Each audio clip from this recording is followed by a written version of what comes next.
In this video, we're going to take an introductory look at the topic of pressure in our unit on gases.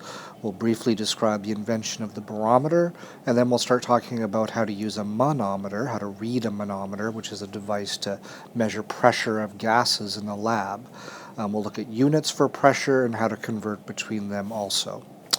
So pressure is defined as a force that acts over an area. So it's got two components to it, force and area. And that definition gives us a simple equation that we could write. Pressure equals force divided by area. Looking at that formula briefly, you can think about what happens to pressure when the force increases. So if you have a greater weight upon you, that greater weight represents greater force, and since it's in the numerator, that means you'll get greater pressure. Less force, less pressure. Area, it's the opposite. If you take the same amount of force and put it onto a smaller area, so the area decreases, the pressure will then be larger.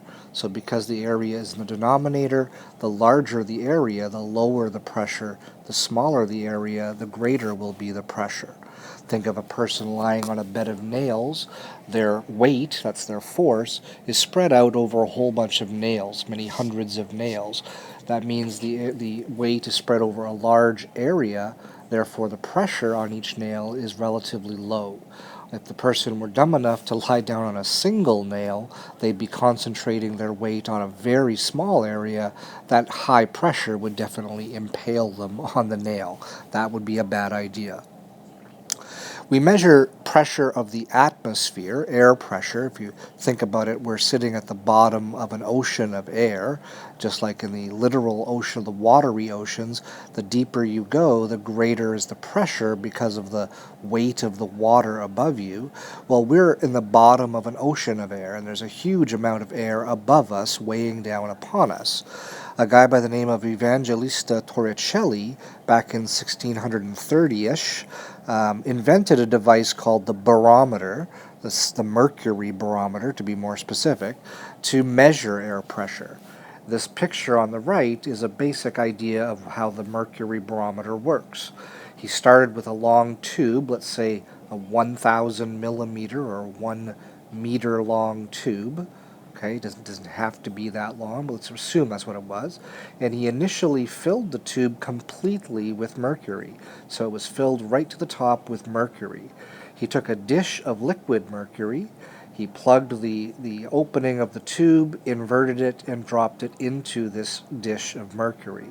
What he noticed when he removed his finger, let's say, from the opening of the tube, is that the mercury level dropped inside the tube. It dropped until it was 760 millimeters tall above the mercury in the dish. What was holding it up? Why didn't it all drain out? The answer is that air pressure outside that tube of mercury is pushing down on the mercury in the dish, while inside the tube, the weight of the mercury in that tube is pushing down inside the tube. Because the level of mercury is no longer moving, we conclude that those two pressures, those two forces, are equal. So now the air pressure is equal to the pressure due to the weight of mercury in the tube, so the mercury stops falling. Notice above the mercury there would be essentially a vacuum. There's no air in that space because it used to be filled completely with mercury.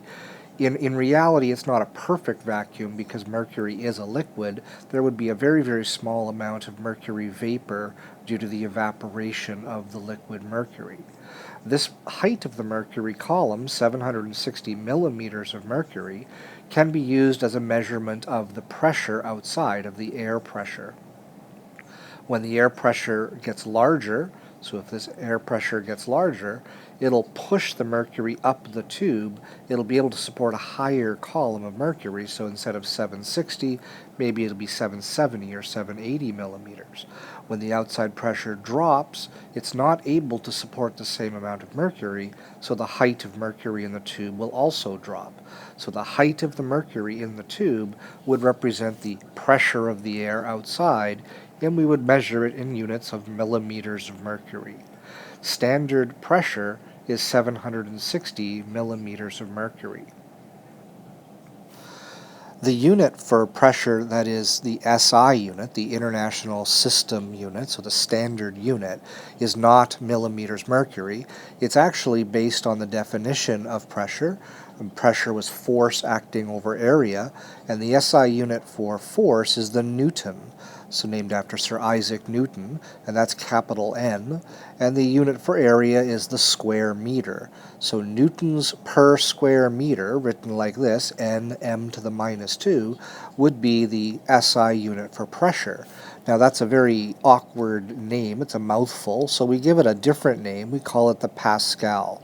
1 Pascal, PA, is equal to 1 Newton per square meter. That is a very, very, very small pressure. In fact, the air pressure around us is around 100,000 pascals.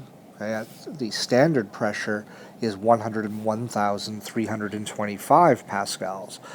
Notice that's a huge, huge number. So normally what we'll do is we'll talk about not pascals, but kilopascals. So 100,000 pascals is 100 kilopascals. The units below can be used to convert between pressure units. There's 4 in this recipe. 101.3 kilopascals is also called 1.000 atmospheres, ATM, or 760 millimeters of mercury. And then that last one, as we just saw from the barometer, it was invented by Torricelli, so it's also called 760 torr. So torr and millimeters mercury really mean the same thing. In the United States, you'll see atmospheres used a lot. So all these pressure values represent standard pressure in our STP, standard temperature and pressure. This is what we mean. Okay. Recently, UPAC has redefined standard pressure. Instead of 1 atmosphere, now they call it 100 kPa. So all of these pressures would then drop as a result. However, on the AP chemistry exam, because it's an American exam, we're going to stick with this slightly older definition that standard pressure is 1 atmosphere exactly, which is 101.3 kPa. So let's use those recipes with unit multipliers to convert between pressure units. So you have 1.25 atmospheres, and you want to convert that to kilopascals. Well, notice we can get a mental estimate that 1 atmosphere is about 100 kPa. So if we have 1.25 atmospheres, we're expecting it to be about 125 kPa. If this was a multiple choice question, we might be able to pick out the answer just quickly like that. But let's set it up, part A, with a unit multiplier. So 1.25 atmospheres, and we're going to convert atmospheres to kilopascals.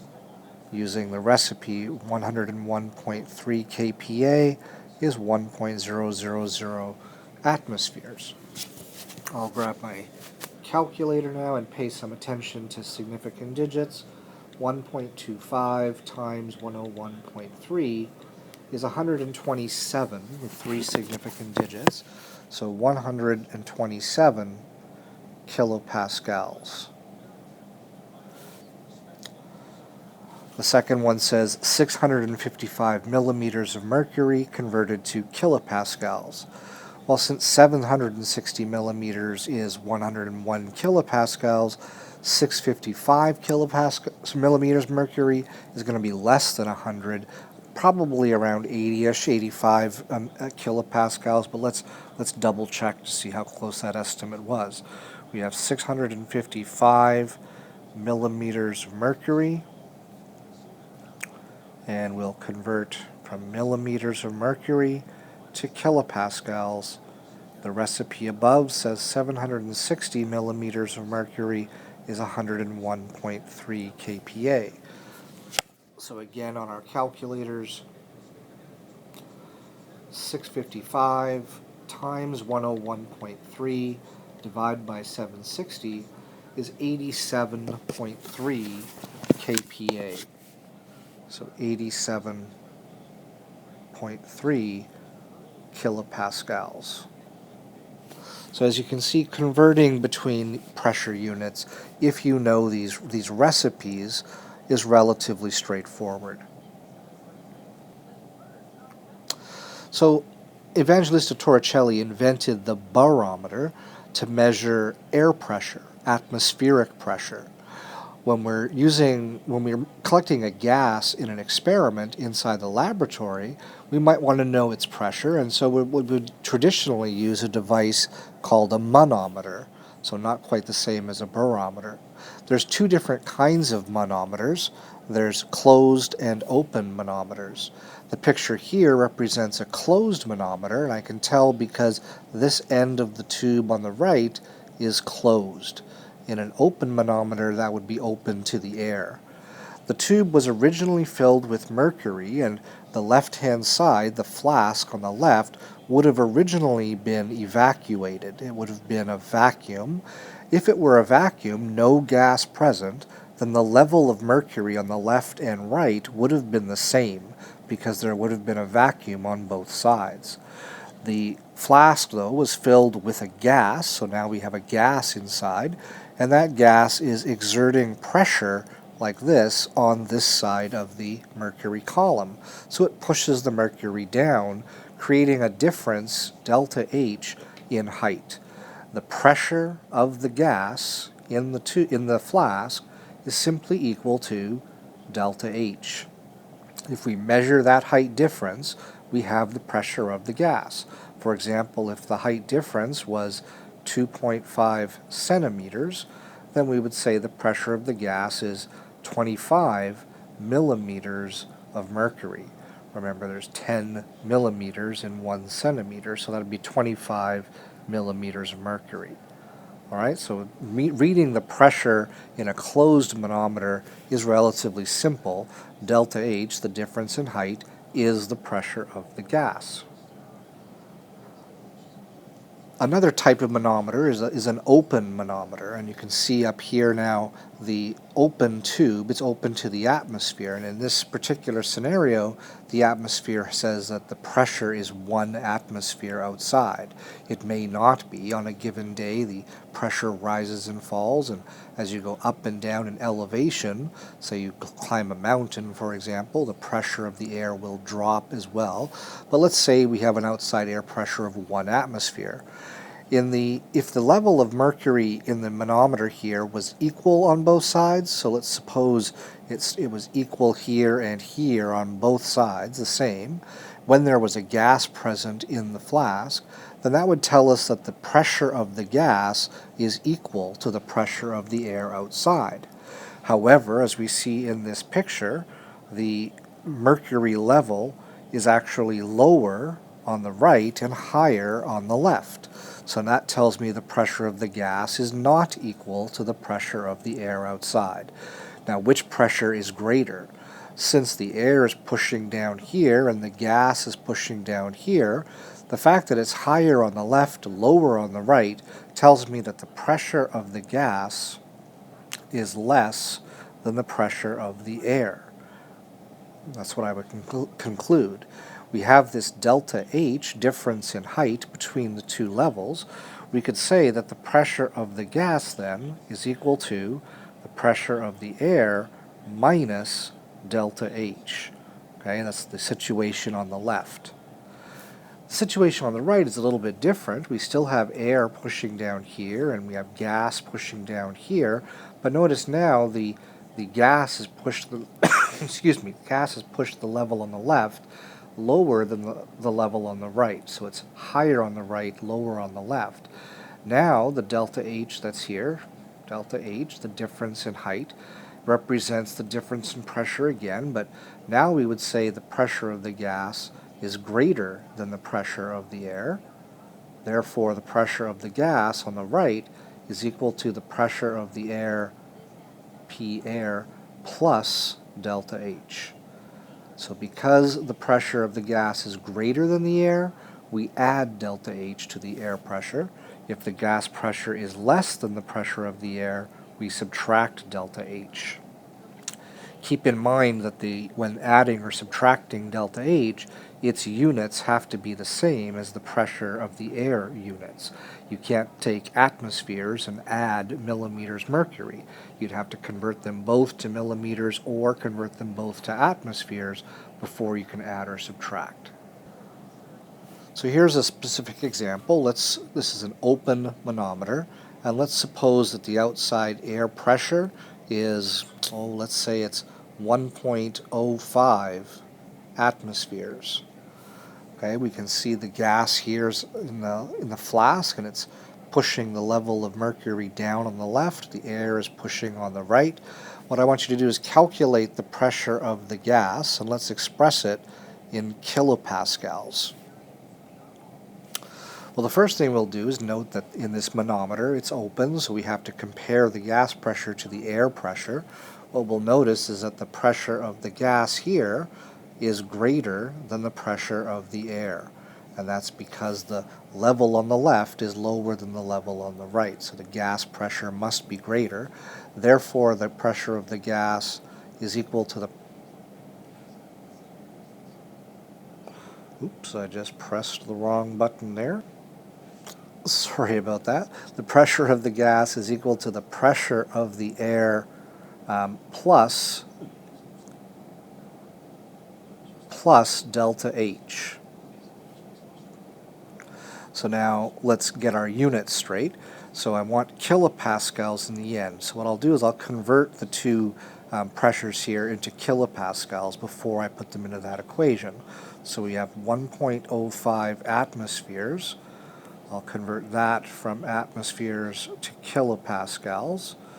101.3 kilopascals is 1 atmosphere. Grabbing a calculator.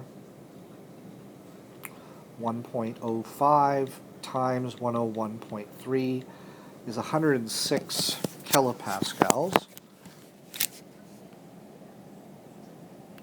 106 kilopascals, that's the air pressure. So 106 kilopascals plus delta H. Now the delta H here is given in centimeters, so we're going to have to convert centimeters of mercury into kilopascals. So we have 25 centimeters of mercury. First I'll convert centimeters to millimeters of mercury, and then millimeters of mercury to kilopascals. So 10 millimeters are in a centimeter, and 101.3 kPa is 760 millimeters of mercury. So grabbing a calculator again, 25 times 10, so 250 millimeters mercury, times 101.3 divided by 760 is 33.3 or 33 kPa. So I'm just going to write that up here, 33 kPa. So adding those together, 106 plus 33, the pressure of the gas would be 139 kPa. Okay, so one more time we looked and we noticed that in this open manometer we have to worry about air pressure. So we first compare the gas pressure to the outside air pressure, and we concluded here the gas pressure is greater. So that we take the air pressure and we added delta H. And then we had to worry about units. We were asked for kilopascals, so I converted both pressures, the air pressure and delta H, into kPa before I added them. All right, one more example here. We've got some water vapor with methane gas trapped in a flask. Again, there's an open manometer, open to the outside air pressure. And let's say for this situation that the outside air pressure is 97 kPa. That's the outside air pressure. From the diagram here, could you calculate the total pressure in that flask? So find the pressure of the gas in the flask, and let's express that pressure in atmospheres. All right, so again, it's an open manometer, so we have to worry about the air pressure. So start by deciding, is the gas pressure in the flask greater or less than the air pressure? Since the meniscus where the air is pushing is lower than the meniscus where the gas is pushing down, that tells me that the air pressure must be greater than the gas pressure, or the gas pressure, P gas, is less than the pressure of the air. So therefore the gas pressure would equal the air pressure minus delta H. So we're subtracting because it's less. Now we want atmospheres, so why don't we convert these pressures into atmospheres before we put them into that equation. So we have 97 kPa. We'll use 1 unit multiplier, switch kPa to atmospheres. So 1 atmosphere, 101.3 kPa. And then we have 30 millimeters of mercury. That's the delta H that's shown. So 30 millimeters of mercury. We're going to need to convert that from millimeters of mercury into to atmospheres, right? That we're wanting to use in our equation above. So 1 atmosphere is 760 millimeters mercury. So grabbing a calculator one last time, we have 97 kPa times 1 and divide by 101.3. So that's 0.958 or 0.96, I guess. That was the pressure of the air, 0.96 atmospheres. And we're going to subtract delta H. Delta H is going to be pretty small, 30 millimeters divided by 760.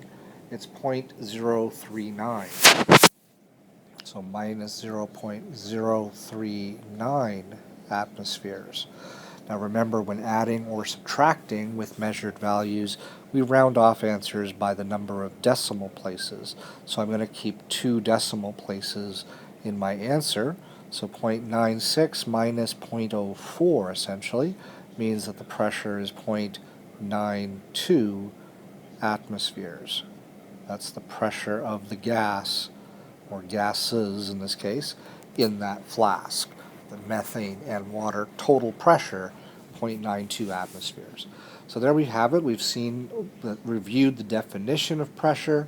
We talked about how a barometer works to measure air pressure, and how there are 2 different kinds of manometers, closed and open manometers, to measure pressure of gases that are trapped, collected in the lab.